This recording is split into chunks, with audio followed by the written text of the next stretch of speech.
And I'll be presenting on Albert Bandura and the roots today. When we talk about why people imitate influencers, copy trends, pick up habits from peers, or even mirror behavior they see online, it feels like a very modern problem. But the core question behind all of this is the one that philosophers have been asking for over 2,000 years, which is, how do humans learn from observing others? Albert Bandura, a Canadian-American psychologist, offered the first full scientific explanation of observational learning. His theory shows that humans do not learn only through trial and error, but through modeling, through which consequences happen to others, and through cognitive processes like attention, interpretation, expectation, and self-efficacy. Concepts like reciprocal determinism, vicarious reinforcement, and moral disengagement make Bandura one of the most influential psychologists of the 20th century. But Bandura did not invent these ideas out of nothing. His theory actually is the product of a long intellectual history.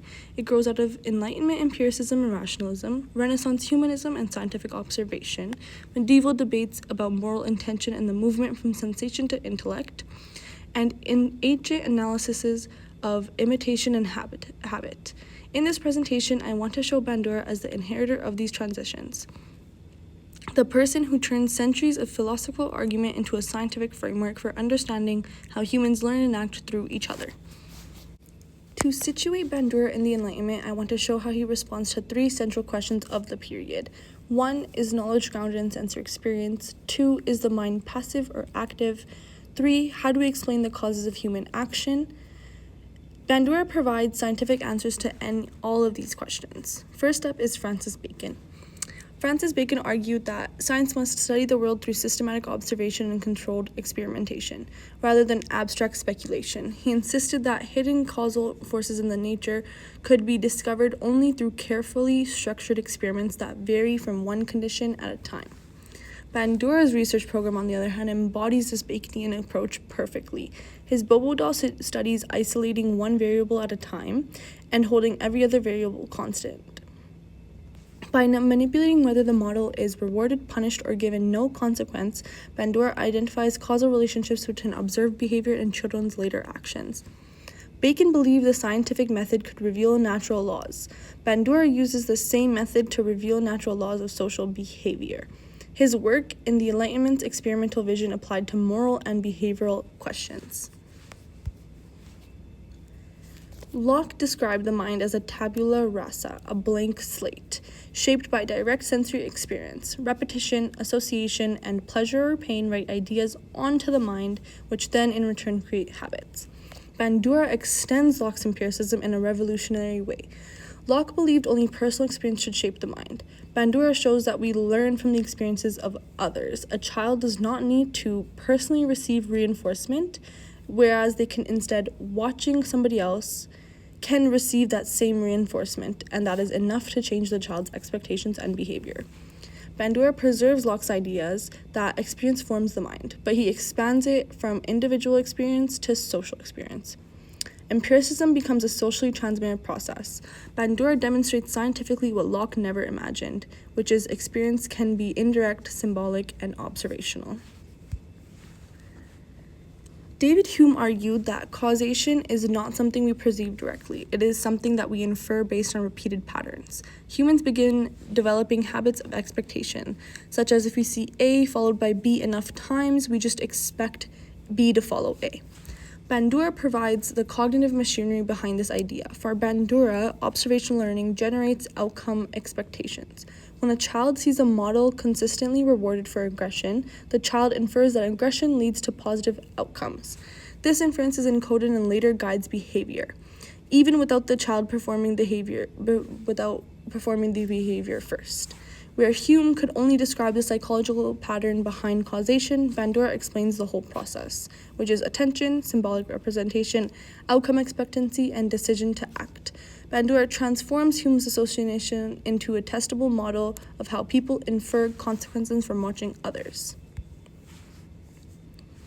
Condillac argued that all mental life grows from sensation. Complex thought is built from simple sensory impressions that the mind organizes. Bandura agrees that learning begins with sensation, specifically the attentional process. Observation requires that a model's actions be perceived and attended to. Without attention, there is no encoding, no memory, and no imitation. Bandura adds layers of cognitive structure to Kondiak that he could not have expected. Mental imagery, symbolic coding, retention strategies, and motivational processes. Bandura accepts Kondiak's idea that sensation starts the process, but transforms it into a more sophisticated cognitive architecture. Descartes argued that some behaviors are reflexive while others are voluntary, guided by thought. Behaviorism rejected this dualism and removes the mind from psychology entirely. Bandura reinstores the Descartesian insight that cognition meditates action. Imitation is not mechanical. It is guided by the observer's interpretations, expectations, and beliefs about their own capabilities. Bandura reintroduces mental causation into psychology, just as Descartes believed was necessary. But now he introduces it with more experimental evidence rather than metaphysical speculation. Kant believed that the mind actively organizes experience through innate categories like causation, quantity, and time. Experience is not copied into the mind, it is structured by the mind. Bandura extends this Kantian vision. In Bandura's theory, the mind organizes observed behavior, which is it interprets it, evaluates it, predicts consequences, and weighs it against personal beliefs such as self-efficacy. Observational learning is not passive imprinting. Moreover, it's interpretation through cognitive structures. Where Kant theorized the active mind, Bandura identifies its mechanisms. He shows empirically that learning depends on how people mentally structure what they observe. Now let's move on to the Renaissance. Petrarch, the founder of Renaissance humanism, emphasized human potential, personal development, and the capacity for self-directed growth.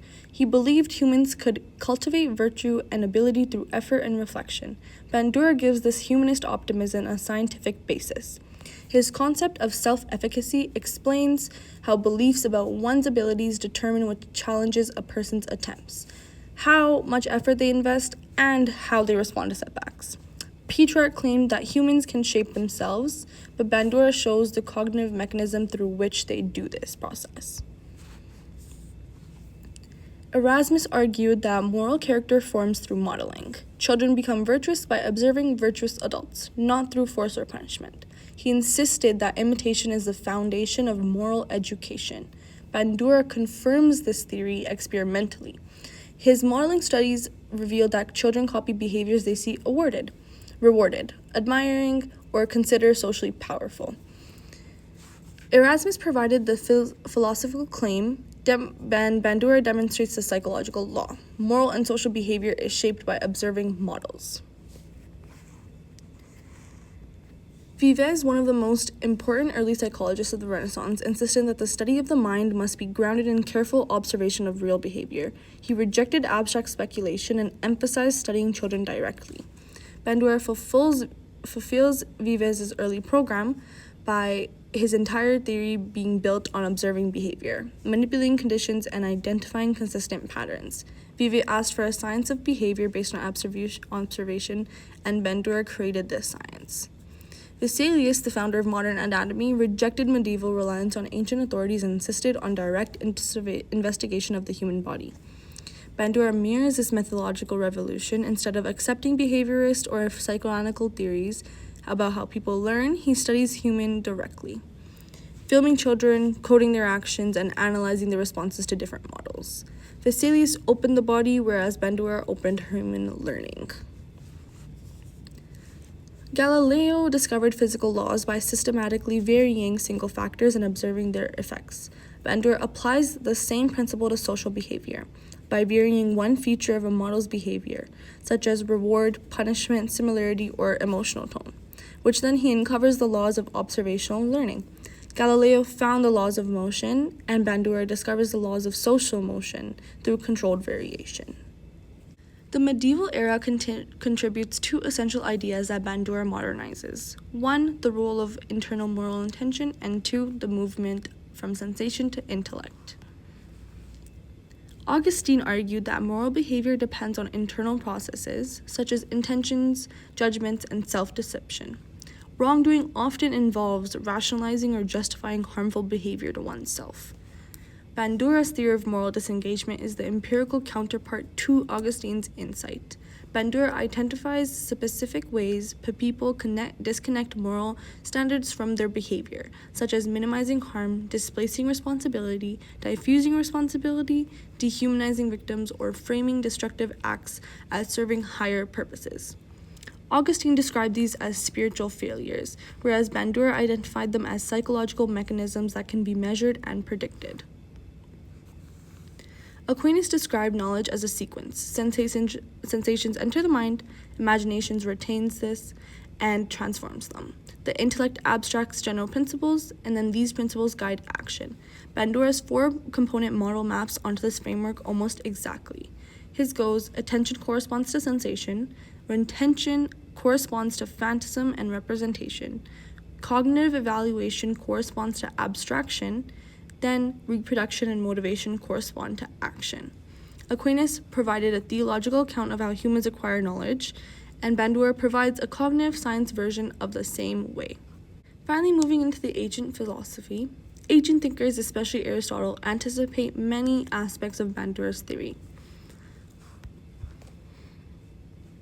Aristotle wrote that humans are the most imitative creatures in the world, and that imitation is foundational for learning and character formation. He also argued that character develops through repeated action and the community shapes individual behavior.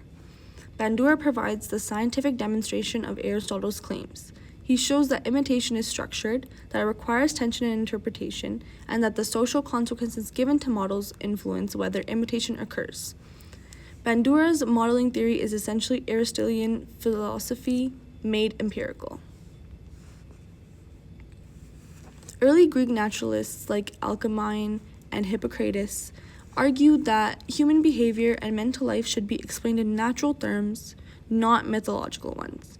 Bandura continues this naturalistic project. Instead of attributing behavior to divine influence or innate moral essences, he explains it through mechanisms like vicarious reinforcement, cognitive appraisal, and reciprocal environment influence. Bandura is the completion of the naturalistic attitude first introduced by the pre-Socratics. Albert Bandura's social cognitive theory is the culmination of centuries of philosophical investigation. From Aristotle, he inherits the centrality of imitation. From Augustine, the inner processes behind moral behavior. From Aquinas, the progression from sensation to intellect and action. From Renaissance humanism, the belief in human capability. From Renaissance science and Bacon, the importance of controlled observation. From Locke and Hume, the role of experience and expectation. And then from Kant, the active and interpretive nature of the mind. Bandura turns these philosophical ideas into a unified scientific explanation of how humans learn from one another. His theory brings together the ancient, medieval, Renaissance, and Enlightenment traditions and transforms them into a modern account of human behavior. Thank you so much for listening.